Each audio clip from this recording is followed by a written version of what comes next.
Guru memang bukan hanya sosok yang bertugas untuk mengajarkan pelajaran saja kepada murid-muridnya, tapi guru memang memiliki banyak sekali fungsi, termasuk juga mengontrol, menasehati, dan juga mengawasi murid-muridnya, termasuk juga memberikan teguran jika ada perilaku dari para siswanya yang tidak sesuai dan mengajarkan bagaimana kemudian cara bersikap yang benar.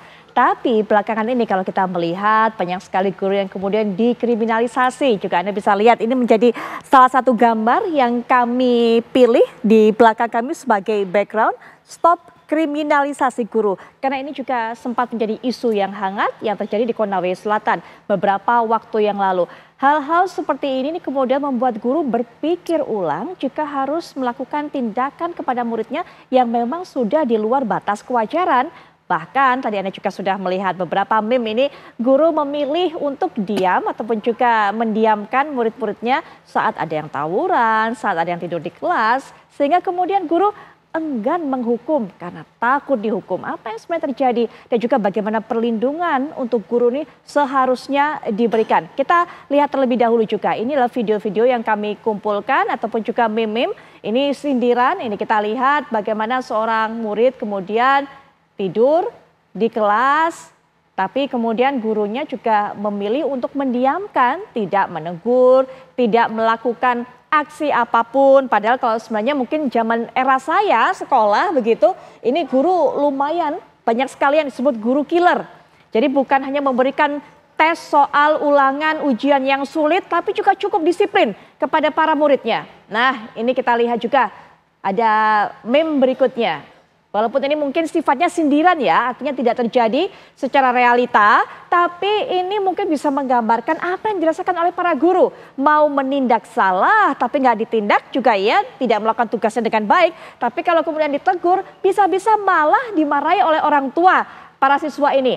Kalau kita lihat memang saat ini banyak sekali intervensi para orang tua terhadap tindakan guru yang ingin memberikan teguran ataupun juga membenarkan ataupun juga mengoreksi sikap yang dilakukan oleh para siswanya. Anda sudah lihat meme-nya tersebut. Nah, untuk bisa memberikan pandangan mengenai hal ini sudah hadir di samping saya ini dua sahabat yang mengaku lama nggak ketemu dan dipertemukan kembali di acara ini dan sudah siap untuk bisa memberikan pandangan-pandangannya. Semoga menggugah kemudian dan juga ini semakin meningkatkan keadilan bagi para guru termasuk juga membuka pola berpikir dari para orang tua. Sudah hadir di samping saya yaitu Mas Dirgantara Wicaksono selaku Ketua Unit Kendali Mutu Sekolah Pasca Sarjana Universitas Muhammadiyah Jakarta. Menariknya kalau kita punya panggilan akrab ini adalah manggilnya Mas Bombom. Selamat malam Mas Bombom. Selamat malam Mbak Putri. Baik. Dan juga sudah hadir di samping saya beliau merupakan Koordinator Nasional Perhimpunan Pendidikan dan Guru yaitu Mas Satriawan Salim. Selamat malam Mas Satriawan. Baik, nah Mas Bombom terlebih dahulu melihat apa yang terjadi sampai kemudian tadi sempat kami tayangkan. Ada guru menegur siswanya karena merokok, malah kemudian dimarahi oleh orang tua siswa tersebut, bahkan diketapel matanya sehingga mendapatkan perawatan. Nah ini kan yang membuat guru akhirnya deg-degan begitu kan. Saya ini guru harusnya melarang, tapi kemudian kalau saya melakukan sesuatu malah saya dilaporkan ke polisi. Mas Bombom. Iya, ini merupakan sebuah pergeseran paradigma yang sangat luar biasa ya, terutama misalnya kalau kita melihat sejarah perkembangan dari transformasi guru melakukan transformasi pedagogik kepada peserta didiknya, kayaknya seperti baru-baru ini ketika era liquid society, percepatan digitalisasi akhirnya mengubah paradigma peserta didik atau anak-anak murid kita saat ini. Kita tahu yang sangat ironis adalah dulu kalau kita selaku murid gitu ya, selaku murid ketika guru memberitahu, menasehati, kita secara sesama patuh tunduk. Dan ketika kita diberikan teguran, terutama teguran baik secara halus ataupun bahkan agak berlebih gitu ya, sang murid tunduk dan hormat kepada sang guru. Tetapi saat ini fenomenanya berubah gitu ya. Fenomena berubah di lapangan yaitu karena eranya viralisasi ya. Proses disipliner itu yang mungkin memang sudah terreduksi menurut saya ya. Karena apa-apa takut viral, memberi hukuman takut viral. Padahal ini adalah sebuah step perbaikan secara holistik untuk change behavior, untuk perubahan perilaku anak menjadi lebih baik. Dan ini menurut hemat saya banyak hal yang perlu kita perbaiki dalam segala macam lini, bukan hanya antara guru dan siswa. Begitu juga secara stakeholder secara keseluruhan, yaitu orang tua. Itu Jadi yang penting. secara bersama-sama ini kita harus membangun lingkungan nih, lingkungan sekolah yang saling interaktif, yang memang membangun learning goals-nya apa sih gitu ya. Terjadi perubahan tingkah laku, pikiran, kebijaksanaan atas segala macam lini. Ini sebenarnya menjadi sebuah tuntutan yang besar karena karakter menjadi titik utama kepada ke depan Indonesia menghadapi bonus demografinya. Saya teringat waktu tepat hampir sekitar 12 tahun lalu saya menjadi kepala sekolah. Waktu itu saya kepala sekolah SMA, ketika kita melakukan zaman itu belum terlalu KPI belum sekarang, terus viral juga dia seperti sekarang. Kita melakukan proses-proses hukuman bukan secara fisik aja gitu ya, tetapi ini bukan hukuman yang positif untuk perubahan tingkah laku antar anaknya. Dan alhasil anak-anak yang kita proses transformasi pedagogik itu yang kita bina menjadi sukses luar biasa saat ini. Kalau kita lihat perkembangannya. Nah, tinggal kita lihat nih dengan era yang kini nanti kira-kira hasilnya seperti apa ya ke depan dengan pola yang sebentar-bentar viral, akhirnya banyak hal kasus-kasus yang membuat disrupsi tindakan guru melakukan disipliner ini tereduksi. Baik, sedikit-sedikit viral, sedikit-sedikit kemudian dipublikasikan, Mas Satriawan, sedikit-sedikit ditulis di berbagai macam media sosial. Saya rasa viral di media sosial dan sebagainya memang konsekuensi zaman, begitu kan, dengan kemajuan teknologi. Tapi yang juga harus kita pagari inilah intervensi orang tua rasanya. Bagaimana kemudian orang tua zaman sekarang seperti apa? Apakah memang juga ada pergeseran pola pendidikan juga? Ingin anaknya kemudian dimanja, diperlakukan dengan lembut, atau seperti apa sebenarnya? Mas Satriawan. Ya, makasih Mbak Putri. Yang pertama tentu kalau pola asuh itu banyak ya. Ada sekarang misalnya yang dikenal dengan helikopter parenting gitu ya. Jadi bagaimana orang tua itu terlalu intervensi gitu ya dalam kegiatan anak sehingga anak-anak itu tidak muncul kemandirian, bertanggung jawab. Itu ada memang pola asuh yang helikopter parenting tadi gitu kan. Tapi tentu itu bukan yang ideal gitu. Itu yang pertama. Nah, yang kedua, saya mau fokus ke guru sebenarnya gitu. Sejauh mana guru boleh memberikan sanksi atau hukuman. Berbicara guru sejauh mana tentu kita berpedoman wajib kepada Undang-Undang Guru dan Dosen nomor 14 tahun 2005 dan turunannya PP tentang guru ya nomor 74 2008 misalnya yang pertama itu dikatakan di pasal 39 guru memang pasal 39 ayat 1 guru memang memiliki kebebasan memberikan sanksi hukuman kepada peserta didik jika melanggar norma kesopanan, kesusilaan dan seterusnya. Tapi di pasal 39 ayat 2 dikatakan bahwa sanksi sebagaimana dimaksud di atas itu ya kan dapat berupa peringatan, tertulis, lisan, serta hukuman yang bersifat mendidik. Harus digarisbawahi, hukuman yang bersifat mendidik sesuai dengan kaidah pendidikan, kode etik guru dan perundang-undangan. Jadi memberikan hukuman boleh ya kan, tetapi harus sesuai dengan kaidah pendidikan. Nah, pertanyaannya kaidah pendidikan seperti apa? Betul. Ya kan. Nah, kita harus menuju kepada filosofi Ki Hajar Dewantara. Kita banyak lupa. Kita berbicara pendidikan, Ki Hajar selalu yang kita pakai jargonnya aja kan. Tapi kita mungkin nggak baca bukunya. Ki Hajar mengatakan di tahun 1929 bahwa dalam memberikan hukuman kepada anak satu, ya kan harus selaras dengan kesalahannya. Ki Hajar harusnya ada 3 poin. Maksudnya yang pertama ini tidak boleh misalnya murid itu melakukan kesalahan tetapi diberikan hukuman fisik. Nah, Ki Hajar mewanti-wanti di dalam bukunya itu halaman 401 ya, mengatakan bahwa tidak boleh guru memberikan hukuman itu yang bersifat penyiksaan. Contohnya apa? Murid maju ke depan, kemudian telinganya pegang telinga sejam kayak zaman dulu ya, atau dijewer gitu. Atau dia salah tulis kemudian disuruh mengulang tulisannya sampai 50-100 kali. Kita dulu waktu SD mungkin begitu ya. Artinya Mbak Putri, praktek-praktek pendidikan kita di kelas yang selama ini mungkin kita asumsikan itu benar, ternyata secara filosofis itu keliru. Ki Hajar mengatakan demikian, tidak boleh mendisiplinkan anak gitu ya, menghukum anak dengan berupa siksaan. Tapi harus selaras dengan kesalahannya apa. Misalnya anak telat. Kalau anak telat jangan disuruh lari kata Ki Hajar. Jangan disuruh push up, apa hubungannya telat dengan lari. Lalu? Tapi kalau dia telat setengah jam kata Ki Hajar, itu berarti konsekuensinya adalah bagi anak tersebut ditambah waktu pelajarannya setengah jam.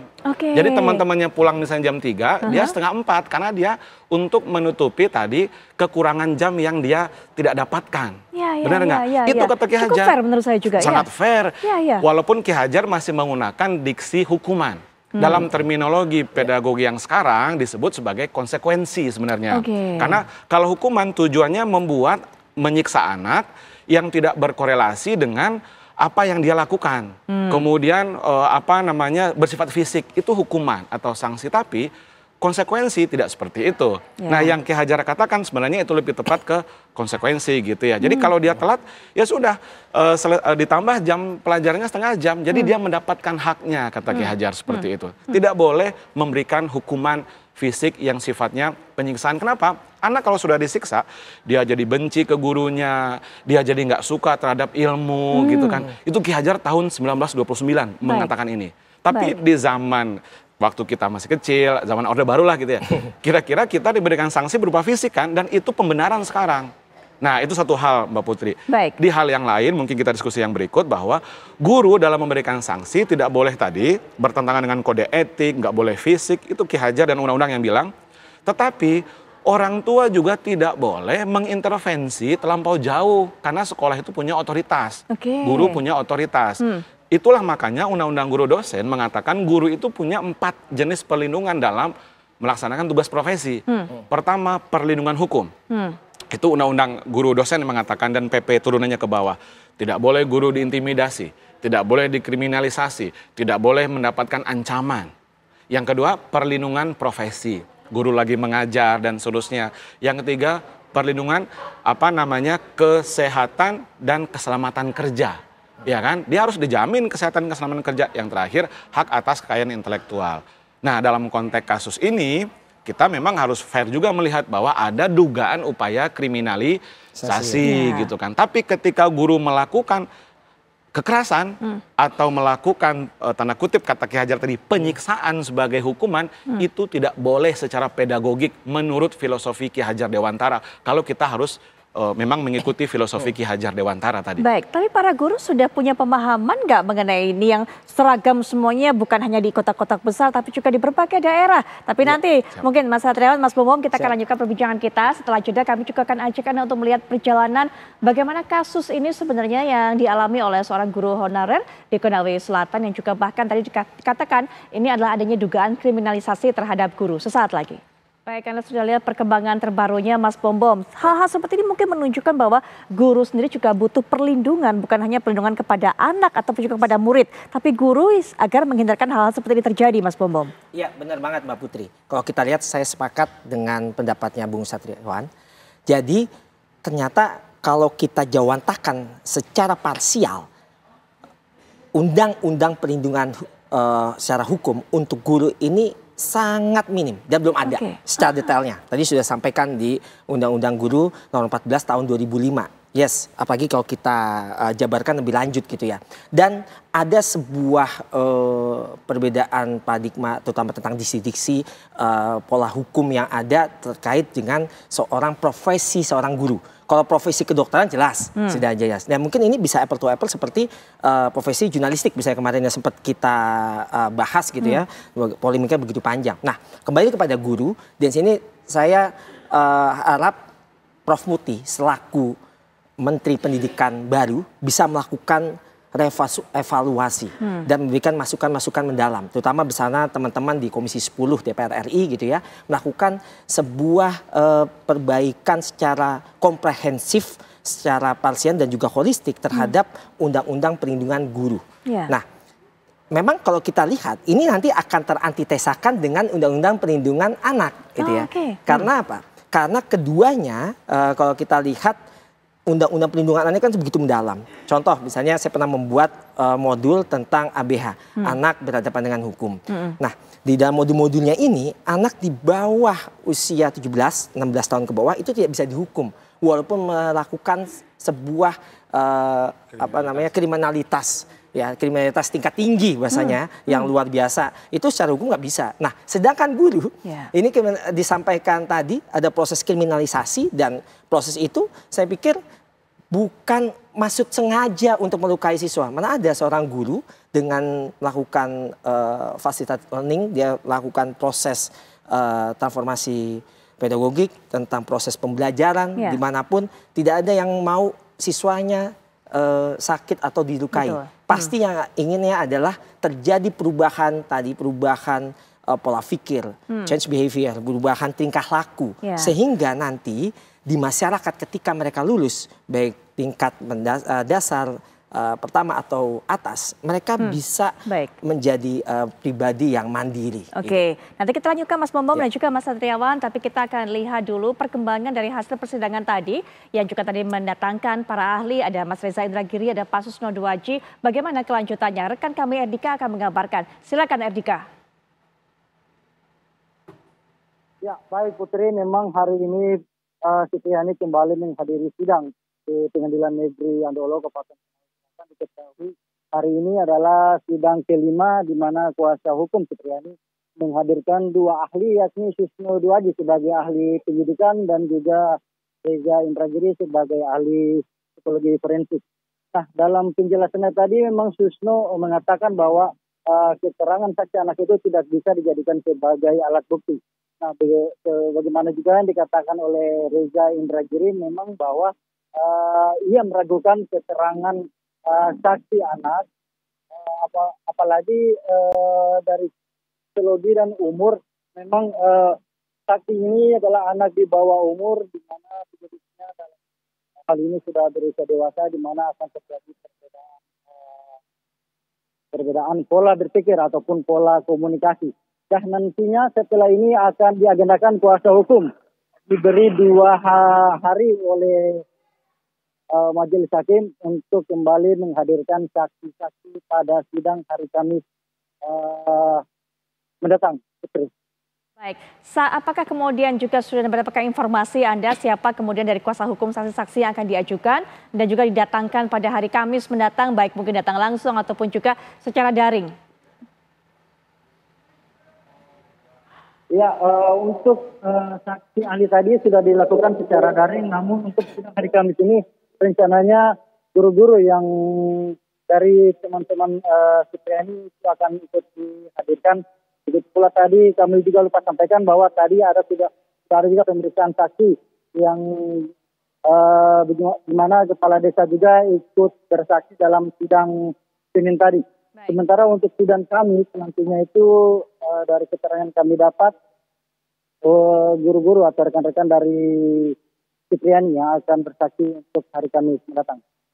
Baik, Erdika, terima kasih untuk informasi yang sudah Anda sampaikan. Kita akan terus tunggu bagaimana perkembangannya, termasuk juga jalannya proses persidangan di hari Kamis mendatang. Ini hanya satu di antara begitu banyak kasus, makanya mungkin tidak terblow up di media, Mas Satriawan. Tidak tercium juga oleh masyarakat yang juga keadilan untuk para guru ini kemudian ya dipinggirkan begitu. Karena tidak di blow up, tidak mendapatkan sorotan, Mas Satriawan. Ya betul ya, dalam catatan kami misalnya yang berbarengan sekarang itu ya, ada kasus di Muna, dekat-dekat berarti ya. Betul. Itu guru agama gitu ya, 58 tahun yang dia juga menjadi tersangka gitu. Karena dituduh memukul siswa padahal tidak sengaja gitu ya, dalam hal ada kegiatan gotong royong kerja bakti, lalu terkenalah fisik si anak tersebut oleh sapu lidi gitu ya, sapu lidi.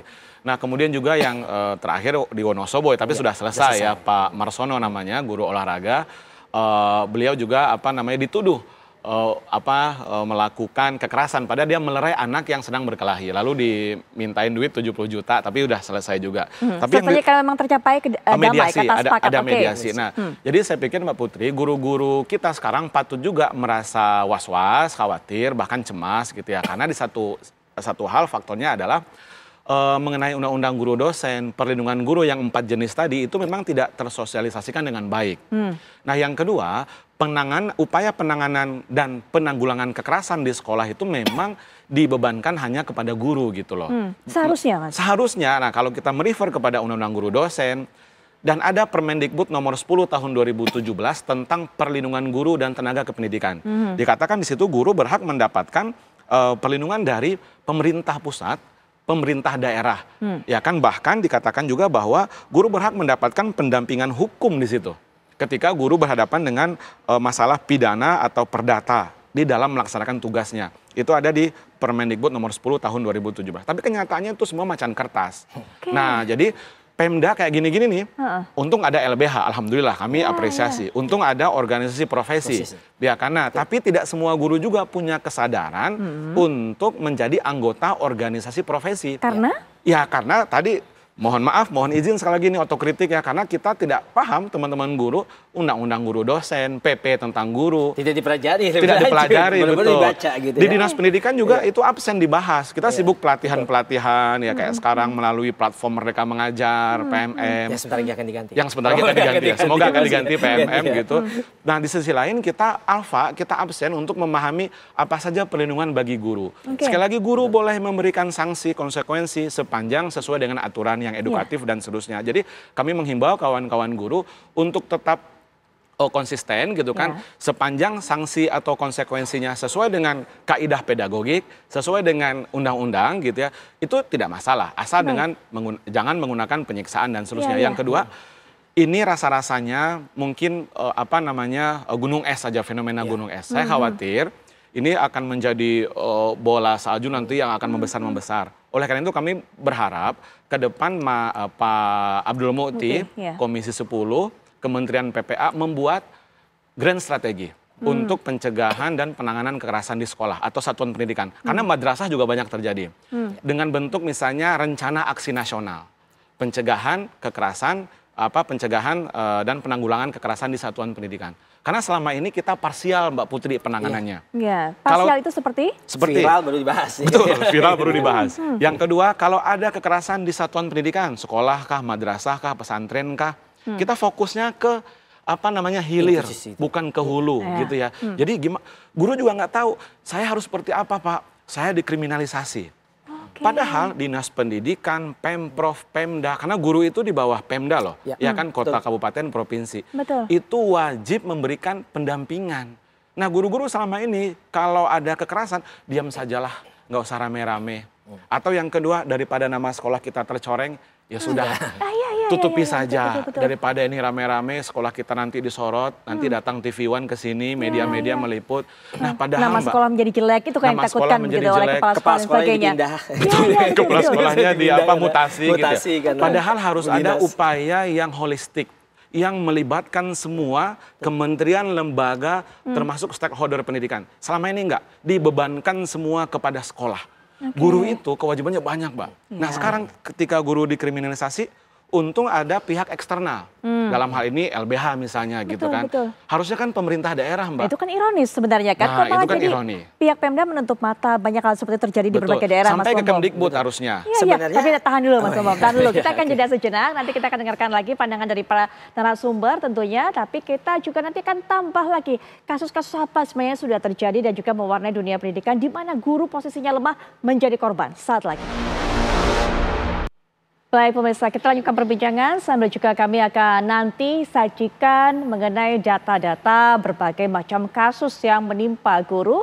Di mana kasus ini di posisi ini maksud saya guru ini posisinya begitu lemah. Ini kita lihat tahun 2016 guru SMP Raden Rahmat yang ada di lokasinya di Balong Bendo, Sidoarjo. Nah ini mencubit muridnya berinisial SS karena tak melaksanakan kegiatan sholat berjamaah di sekolah. Orang tua SS yang merupakan anggota TNI melaporkan Sambudi ke Polsek Balong Bendo, Sidoarjo tahun 2016. Yang dilakukan oleh Pak Sambudi adalah mencubit. Nah ini dia, ini yang kemudian menjadi fokus kita semua di mana guru SMA Negeri 7 Rejang Lebong mengalami kebutaan setelah diketapel orang tua murid saat guru olahraga tersebut memergoki siswanya merokok di kantin sekolah. Dan Zaharman kemudian menegur dan memberikan hukuman. Saya tidak terbayang sebenarnya apa yang ada di benak dari orang tua ini sampai kemudian resikonya. Lihat Mas Pembawa, Mas Satriawan, Pak guru ini, Pak Zaharman. Ada cerita juga. Karena ada dugaan juga waktu itu guru melakukan tindakan kekerasan. Jadi saling berbalas. Baik. Saling berbalas. Ini di Rejang Lebong ya, tahun lalu 2023. 2023. Jadi menggunakan kekerasan juga, ada indikasi ke sana, kemudian orang tua marah lalu diketapel lah. Iya. seharusnya semua kan bisa lewat mediasi lah ya. Betul. Berbagai pihak ini kemudian bicara. Nah ini Kusnul Khotimah atau Ibu Kusnul Khotimah, guru SD Plus Darul Ulum Jombang, dan dilaporkan oleh orang tua murid ke polisi dituding lalai mengawasi siswa saat jam kosong.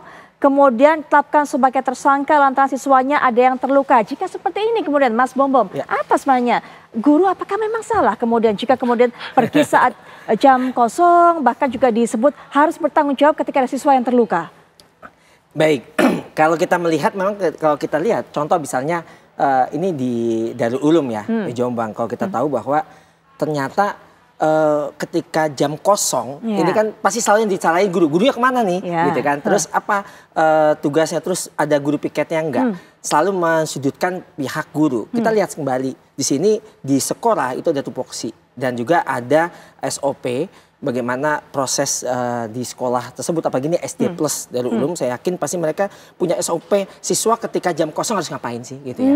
Terus ketika ada guru piket juga di sini apa lakukannya, apa yang harus dilakukan ketika memang kosong seperti apa, dan murid misalnya kalau kosong nggak, kan murid kok kosong kan senang gitu ya, bukannya manggil guru di kantor atau bahkan sebaliknya gurunya pun ada ya, mungkin 1-2 guru atau kepala sekolah muter untuk keliling melihat situasi kondisi gimana nih kondisi di kelas. Tetapi kalau kita lihat secara ini kan kasuistik ya, dan ini bukan hanya di ini kebetulan di apa namanya di kita di dinas pendidikan. Bagaimana kalau di madrasah? Di madrasah ini juga seperti tadi disampaikan juga oleh Bro Satriawan, di sini komprehensif juga permasalahannya. Jadi menurut saya penting sekali harus dilakukan evaluasi secara menyeluruh. Tidak hanya mensudutkan guru ataupun kembali lagi ke siswanya.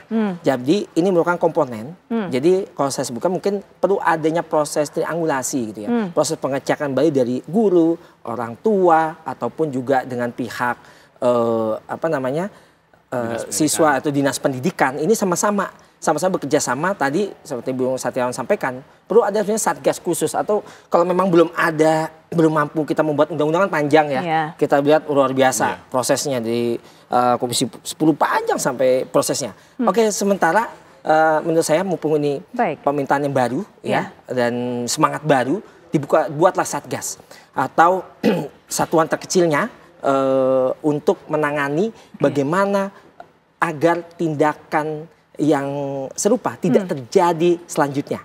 Yang kemarin menjadi reevaluasi yang luar biasa untuk kita agar tidak terjadi ke depannya. Itu.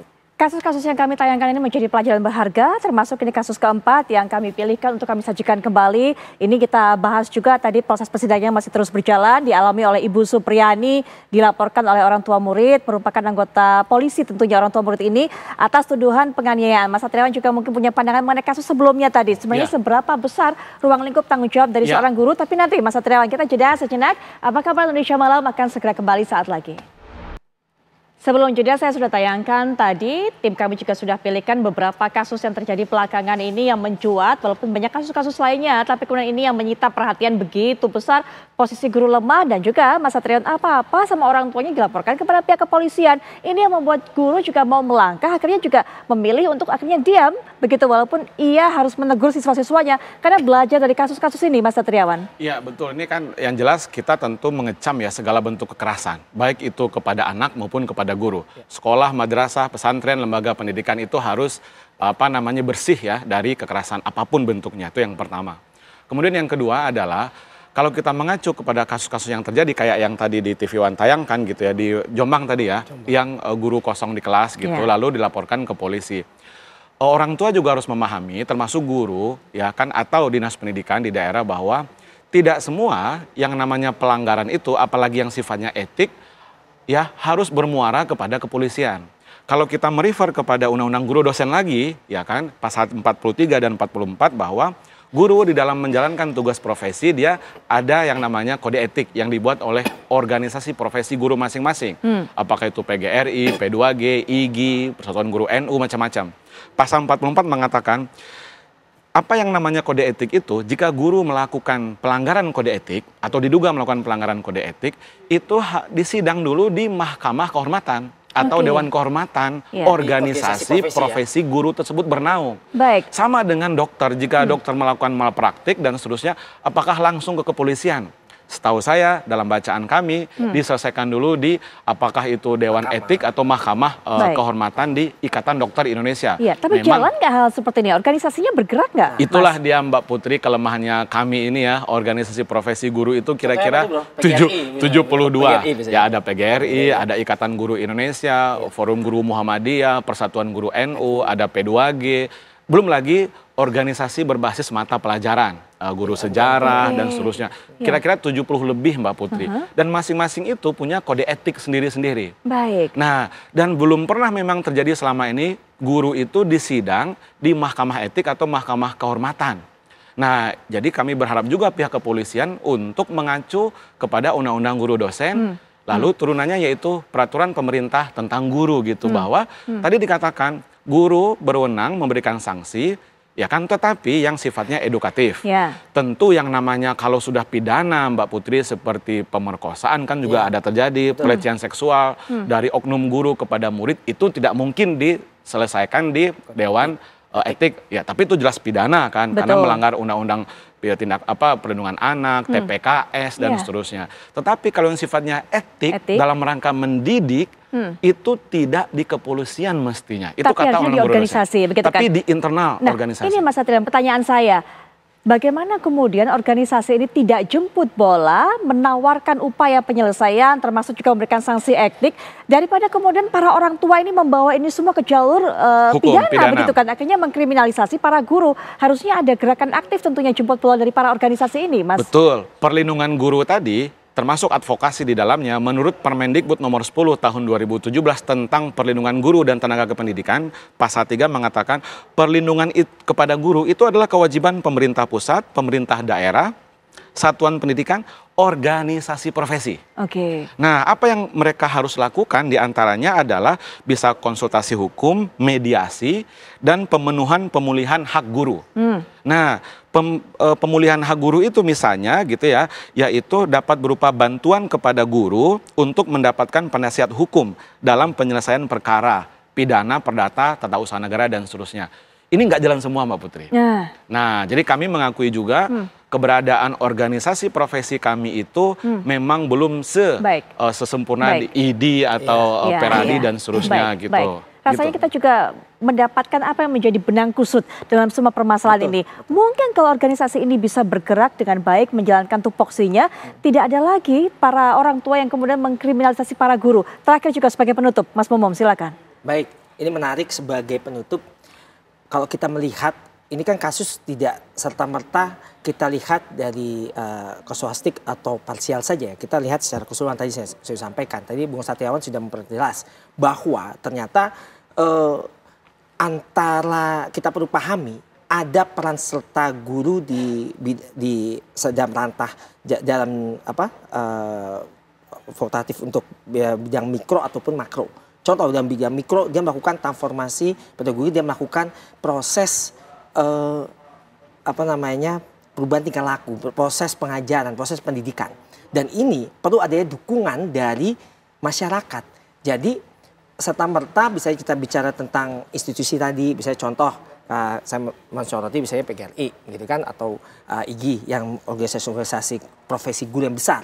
Di sini kan ternyata di daerah-daerah, terutama misalnya kalau kami di BPK Teaching, kita pernah waktu itu di daerah 3T ya. Di 3T ini guru-guru ya hanya sebatas kartu bahwa dia terdaftar anggota PGRI. Dia bayar per bulan iuran 10.000 kan gitu kan.